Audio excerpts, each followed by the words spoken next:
Hi అండి అందరికీను. నిజమైన మాటతో మీ ముందుకి మళ్ళీ వచ్చాను. ఒక ఆడపిల్ల జీవితము చాలా ప్రశ్నార్థకంగా ఉంటుంది.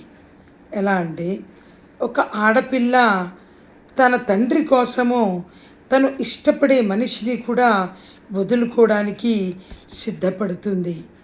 అదే ఆడపిల్ల భర్త కోసము తన కుటుంబాన్ని కూడా విడిచిపెడుతుంది. అదే ఆడపిల్ల తల్లి కాబోతున్నాను అని తెలిసినప్పుడు తన ఉద్యోగాల్ని కూడా విడిచిపెట్టుకొని ఆ పిల్లల్ని పోషించుకోవడానికి తను అన్నీ వదిలేసుకుంటుంది. అదే ఆడపిల్ల ఎక్కడైనా బయటికి వెళ్ళినప్పుడు ఎవరైనా ఏడిపిస్తూ ఉంటే బయటికి కూడా వెళ్ళడం మానేస్తుంది. అదే ఆడపిల్ల అన్నదమ్ముడి మీదని ప్రేమతోటి తన ఆస్తులని కూడా విడిచిపెట్టుకోవడానికి సిద్ధమైపోతుంది. అయినప్పటికీ కూడా అందరికీ శాంతిగా అనిపించదు. అన్నీ విడిచిపెట్టేసిన తర్వాత కూడా ఆ అమ్మాయి ఎలా బతకాలని అనుకుంటారో తెలుసునా?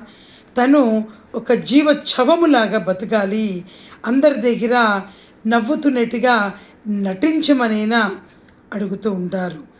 అంటే తను ఎప్పుడు తను నవ్వాలన్నా ఆడవాళ్ళన్నా అందరి పర్మిషన్ లేకుండా తను ఏమి కూడా చెయ్యలేకపోతున్నది.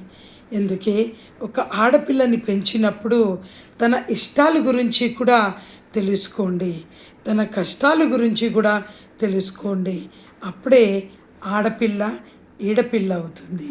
అంతే కదా. Thank you.